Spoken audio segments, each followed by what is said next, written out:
In this video, I'm going to react to Oversimplified Prohibition Part 2.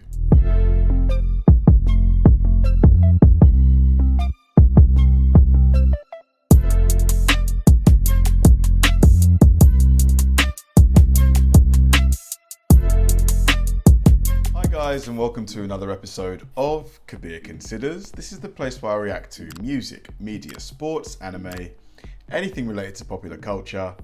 I'll watch it with an open mind and give you my 100% honest reaction to it. And if you could please hit that like button early, I'd really appreciate it. I've been looking forward to this. Ever since I reacted to the first half of this oversimplified video, I've been thinking to myself, so what was the chain of events that ended prohibition? I imagine one of the major incentives had to be maybe tax revenues and things like that for government, because by banning alcohol, people were still consuming it. You know, I'm sure there were probably, you know, black market distilleries that produced their own sort of whiskey and malt and things like that. Beer, I'm pretty sure, was still being drunk. I believe it was still being prescribed by a lot of doctors. That was one of the loopholes, I believe, in the prohibition bill. I believe that it could still be used, it could still be consumed medicinally. So people were still consuming alcohol. So the thing is, if, like, you know, I mentioned this in the first in part one of this video, by banning something like alcohol, you are not going to eliminate its use. You're just going to create a black market. You know, it's going to be unregulated, but the money's still going to flow. So you might as well, you know, unban it and regulate it, right? So yeah, this video is really going to be interesting because I know that organized crime had a big hand in prohibition. I'm losing myself here, but there was a show called Boardwalk Empire. If anyone's seen it, let me know in the comment section. Amazing show where Nucky Thompson was heavily involved in the sale of alcohol in the black market, and I believe NASCAR too. I think one of the roots of NASCAR was moving moonshine, I believe, cross country. But anyway, that's enough rambling from me. Let's go. This is going to be me reacting to Prohibition Part 2 of Oversimplified. Let's do it. Just the beginning. America was about to devolve into alcohol-fueled criminal chaos. Ooh. By outlawing it, Prohibition had made alcohol a precious commodity, and millions of Americans would become outlaws as they found a variety of ways to score illegal booze. This is the thing. This is what, you know, I just said. It's like, you're not going to stop. If people enjoy a product, you can try and ban it all you like. They're still going to consume it.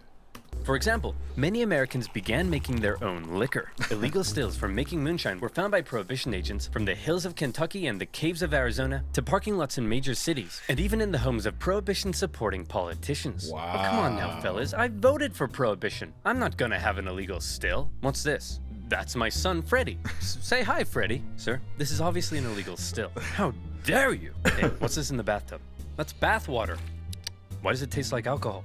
Here's a better question. Why are you tasting my bathwater, weirdo? Come on, Freddy. Let's get away from these perverts. To discourage moonshining, the government began adding extra toxins to many of the products moonshiners were using, which resulted in many cases of severe illness and death. But alcohol wasn't just being made at home. Along America's vast coastlines, rum runners smuggled alcohol into the country by sea. A floating supermarket known as Rum Row extended along the East Coast just beyond America's maritime limit, and bootleggers frequently sailed out in small boats to pick up shipments of booze. These bootleggers could then be found selling their illegal products everywhere, even in the holes of Congress. Wow, Pop. One day, I want to work here. Well, son, if you work hard and never give up, one day even you could be a massive hypocrite. Even President Harding was known to serve his cabinet bootlegged whiskey, and some bootleggers were so successful, they became bazillionaires, such as Roy Olmsted, an ex-cop who became one of the biggest employers in the Seattle area from smuggling booze. Unfortunately, all of his whiskey came from Canada. Yuck. All of this criminality was being made Oh, that was a body shot for Canada. possible by copious amounts of corruption. Across the country, armies of government officials were persuaded to turn a blind eye. Bootleggers became so rich, it was no problem to stuff a couple $1,000s into the front pocket of the police chief, or the mayor, or their disapproving mother. And some cops were getting almost as rich as the bootleggers. All right, men, everyone gather in. I've received word that one of you has been taking bribes from bootleggers. Any ideas who? Kevin, perhaps. Got any thoughts? No, sir. Many police officers came from the same communities that drank a lot, and they weren't about to arrest their own granddads for knocking back. I love the face. So simple, yet it portrays drunkenness so well. Some homemade gin. But all this isn't to say there was no enforcement.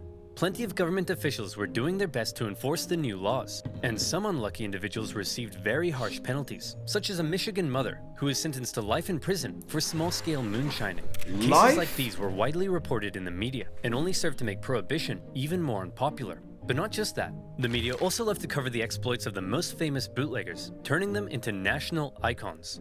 One of the biggest bootleggers was a man named George Remus.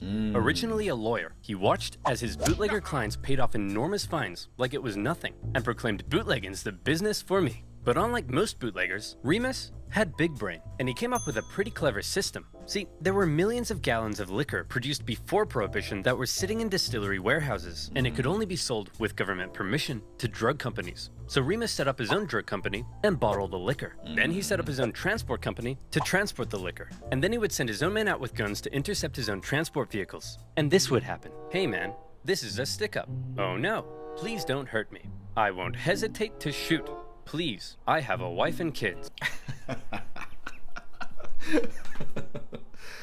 I have a wife and kids.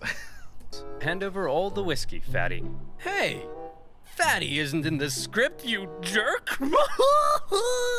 After stealing all the whiskey from himself, he could then sell it for big bucks. The perfect crime. Unfortunately, Remus was eventually caught by a goody two-shoes prohibition director in Indiana who wouldn't take Remus's bribes, and the government found Remus guilty of violating the Volstead Act 3,000 times. For 2 years, as Remus sat in prison, his wife promised to take care of all of his money. And by take care of his money, she meant have an affair with a prohibition agent, sell off everything Remus owned, and file for divorce. When Remus Brutal. God. finally got out and found his big fancy mansion empty with his wife gone, he reportedly broke down in tears. A few months later, during their divorce trial, he spotted his wife in a car in Cincinnati. Remus hopped in a cab and asked the driver to run her off the road. The driver was like, okay. Then Remus got out of the cab and shot his wife dead. He immediately handed himself into the police, and his next trial, this time for murder, became a national sensation. Remus defended himself, claiming insanity, occasionally carrying out skillful questioning, occasionally crying in the corner. But the nation felt bad for him. His wife had screwed him over, and so when after just 19 minutes of deliberation, the jury returned and declared him not guilty, the court erupted into celebration. And just to remind you, this guy bluntly admitted to murdering his wife. The American justice system. That's incredible. He was found not guilty. Mwah. As alcohol poured into the nation, a lot of it was going to a new type of drinking establishment that had been booming in popularity. A secret drinking establishment. So secret that from the outside they often looked like ordinary shops or homes. So secret that you usually needed a password to get in. So secret that everybody knew about them. Speakeasies. And once you were in, the party went all night long. Scantily clad flappers, snake ladies, jazz. It was a roaring time to be alive. Some publications even posted reviews of these illegal clubs, and bribes galore kept the party going. It seemed like half the police officers and federal agents in cities like New York were receiving kickbacks from speakeasy owners. Hey! What the Kevin Costner is going on here? Officer O'Hannity, taking bribes? Why am I not surprised? Prohibition Director Simmons? For shame. Mom? What would Dad say? Ask him yourself. Dad would say, quit being such a wet blanket and let Daddy earn his tips. Anytime a speakeasy was shut down by authorities, it seemed like 3 more would just pop up elsewhere. And some neighborhoods were so full of them that one resident began hanging a sign to try to keep partygoers from constantly knocking on her door. It really seemed like the new laws regarding alcohol, in some places, were simply being ignored. And one prohibition agent who traveled the country liked to see which city was the most defiant. This is the problem. It's almost like it's within human nature that when we're told not to do something, we want to do it even more. I would imagine, I'd hazard a guess that during the time of the speakeasies, more alcohol was probably consumed on a per person basis than when it was legal, because I imagine a lot of people would think, I better get drunk quickly before this place gets raided maybe by police officers, you know, and then when they don't come, they just continue drinking anyway, right? Yeah. Timing how long it took for him to be offered a beer after he arrived. His winner? New Orleans, where a cab driver offered him a drink after just 35 seconds.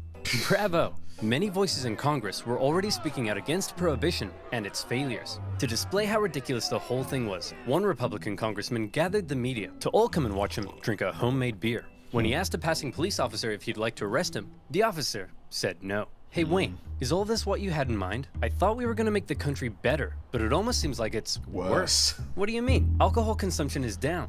Well, that may be true in your small town world, but it says here drinking in some areas is up, as are arrests for public intoxication, drunk driving, and incidents of liver cirrhosis. The general chaos has turned America into a nation of criminals with no respect for the law, and all these attempts at enforcement are just costing the economy valuable money and eating up judicial time and resources. Release the lines. The social change and corruption that Wheeler and the Anti-Saloon League had been so eager to prevent, in the cities at least, was surging. See, when something's legal, you can usually regulate and control it, but make that thing illegal, and often anything, becomes fair game. Legal drinking age, gone. Mandatory closing hours for clubs and bars, gone. Other unspoken sociocultural rules surrounding alcohol, gone, gone, gone. In speakeasies, different genders and ethnicities were beginning to mingle in a way they hadn't done before. The Roaring Twenties saw a monumental shift in culture, not least of all because now men and women could flirt in public without being damned for eternity. An outraged Wayne Wheeler did his best to make sure that anyone breaking the law was punished. He had even stricter legislation put in place in New York. But all this did was clog up the justice system with petty drinking violations, and judges began letting everyone off with light fines, so the judges could get back to dealing with things that actually mattered. You know, things like murder. And there was plenty of murder, because bootleggers and moonshiners were one thing, but prohibition had given another kind of criminal an opportunity to make a fortune. Mobsters and gangsters. Yep. Hey Fat Tony, big news. Hey Fat Joey, what's up? I just got word from Fat Louie here that the government's outlawing alcohol. You know what that means. That means we're gonna be rich. Quick, call Fat Polly and let's go hijack a liquor truck now. Why is everyone fat? All right, hang on, let me tell my wife first. Hey, Fat Susan! No pizza for Fat Joey tonight, capiche? Stop calling me Fat Susan! Forget about it! Come on! Rival gangs began to battle in America's cities, raiding each other's transports, assassinating rivals, and trying to take control of their city's illicit booze trade. Every city had its top dog. Detroit had the Purple Gang. New England had Charles King Solomon. But no city was as infamous for gang violence and murder as Chicago. The city had multiple gang factions. I believe, oh my God, was Al Capone from Chicago? I think he was. And at first, they agreed to stay in their own neighborhoods. But the thing about criminals is that they're criminals, and the agreements inevitably broke down.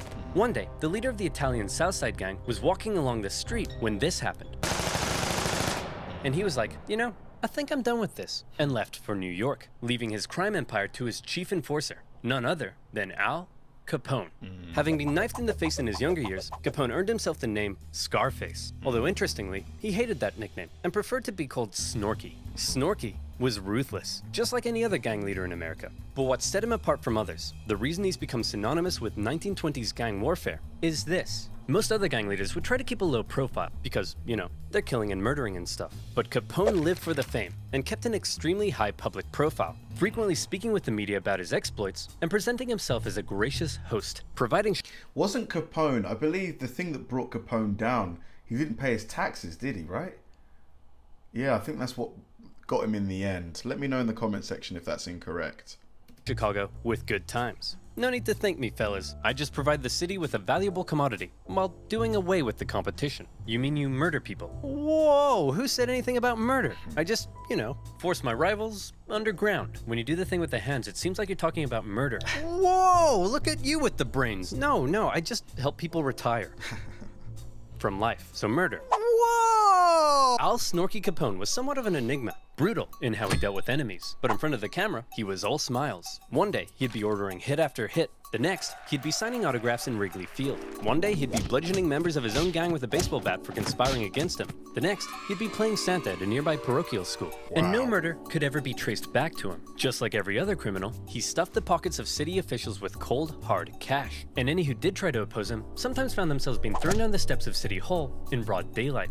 Problem solved. The public couldn't get enough of Capone. He quickly became a household name as people romanticized the gang life he lived. And this became a source of concern for the people at the very top. President Hoover? What is it now, Miles? I'm busy. Well, it's just that there's a lot of crime, sir. Crime? How long's that been happening? Well, since the dawn of man, sir. What? Would you like me to blame it on the Democrats again? No, Miles. This is from the is this from the Civil War? Or the War for Independence? I think it's the War from Independence, right? I want you to blame it on squirrels. Yes, the Democrats. Now stop wasting my time. Since having a crime lord controlling public officials and winning the hearts of the people probably wasn't a good thing, Hoover personally ordered that something be done about this Capone fellow. But before he knew it, President Hoover was also dealing with another major problem. You know him. You love him. Woman. The Prohibition era had been going on for nearly a decade, and anyone with a brain could see that it really wasn't going very well. One person with a brain was Pauline Sabin, an extremely influential and rich woman who served on the Republican National Committee, fundraised for Republican presidents, and had a secret wine room in her giant mansion. She initially supported Prohibition, but was now disgusted at the chaos it had created, and she began a new women's movement, this time not for Prohibition, but against it. Interesting. Being the extremely influential woman she was, her new organization gained nearly 1.5 million members within 2 years, 5 times that of the Women's Christian Temperance Union. Wow. It's impressive. Big number. She hated that the WCTU claimed to speak for all women, and she began calling for the repeal of the 18th Amendment. President Hoover, I helped fund your campaign, and now I want you to end Prohibition. Miles, what is it I say when I'm not going to do anything? You'll look into it, sir. Oh yeah, that's right. Pauline? I'll look into it. Sabin gave speeches on the steps of Congress and helped start a growing push among the American people against Prohibition. But Hoover, a prohibitionist himself, wasn't budging. Then, on the 14th of February 1929, something happened that shocked the nation. Men, thought to be working for Al Capone, tricked some Irish mobsters into meeting them at a garage in Chicago, thinking they were there to purchase hijacked whiskey. Instead, the mobsters were lined up against the wall by men dressed as police, and they were shot. The Valentine's Day Massacre had people outraged. It was cruel, and almost felt like American mobsters had finally crossed a line. People were sick of the violence, and in part, they blamed Prohibition for helping to create it. It's sad how it, often it takes like some kind of horrible event, to almost wake people up to the reality in which they live. If it wasn't for this incident, this massacre, we may still be living in Prohibition. Obviously, the women's movement with the 1.1 million supporters, that may have made progress, but I believe, this incident here probably was the catalyst in maybe ending it faster. Pressure on Hoover to do something was steadily increasing. Fine. Miles, I want you to put a report together to see if this whole thing is working. You mean the thing where mobsters are becoming increasingly powerful and massacring each other in the streets and everyone is disregarding the law and half our public officials are corrupt and taking bribes? That thing? Yeah, I want to know if it's working or not, Miles. Stop wasting my time! Hoover continued to drag his feet on Prohibition, but after the Valentine's Day Massacre, he was still determined to do one thing. He wanted Al Capone in prison. Since Capone had been so careful, the FBI were having a hard time charging him with anything, but eventually, they got him. Capone, we know you're supplying Chicago with alcohol and you've been involved in countless murders. Whoa, look at you with the crazy talk. I ain't done none of that stuff. But you're rich, right? You're damn right I am. And so where'd all the money come from, Capone? All right, I'll let you in on a little secret, but you gotta promise not to tell anyone, okay? I don't pay my taxes. I knew it. Yep, he didn't pay his taxes. Whoa! For all of his murdering, the IRS finally got Capone on tax evasion. At his trial, he didn't seem too concerned though, and spent most of his time having a laugh with his lawyers. Hey Capone, I gotta know, why are you so confident you're gonna win here? Well, Your Honor, because I'm an honest man with a big heart who's passionate about working for the good of the people. And also because I threatened the entire jury's families. Luckily, at the last minute, the judge replaced the entire jury pool with a new one that Capone's men hadn't yet got to, and Capone was found guilty. He was sentenced to 11 years in federal prison, the harshest penalty ever given to a tax evader.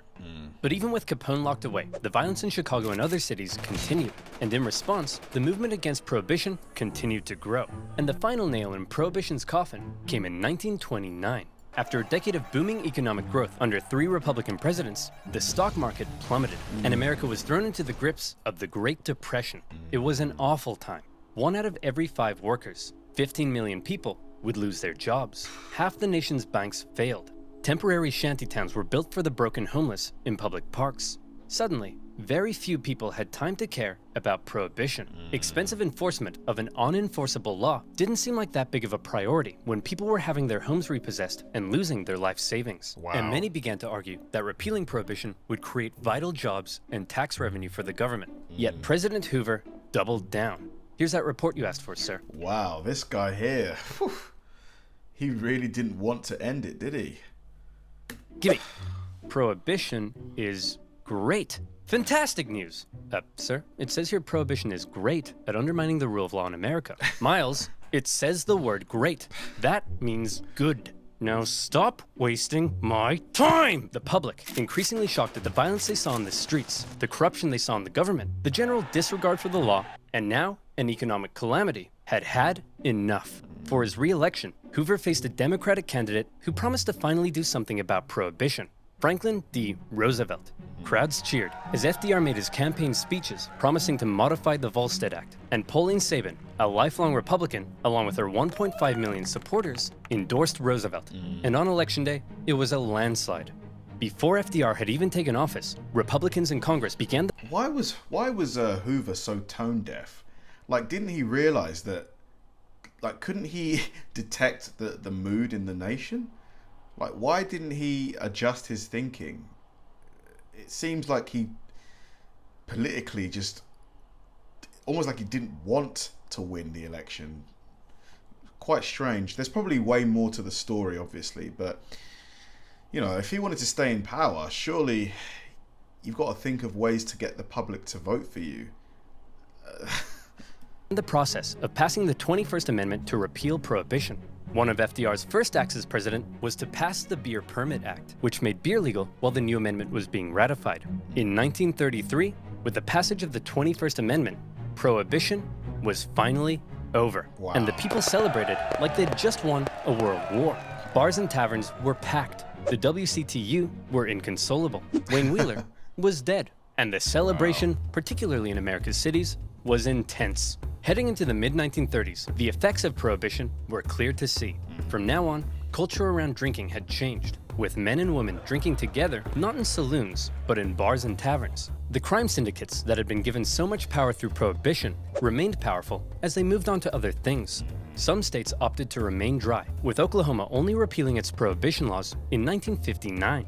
To this day, there are still counties in America with some form of prohibition. Wow. So what did we learn today, kids? What's the big lesson here? What's the moral of this story that we can all take away and apply to our day-to-day lives?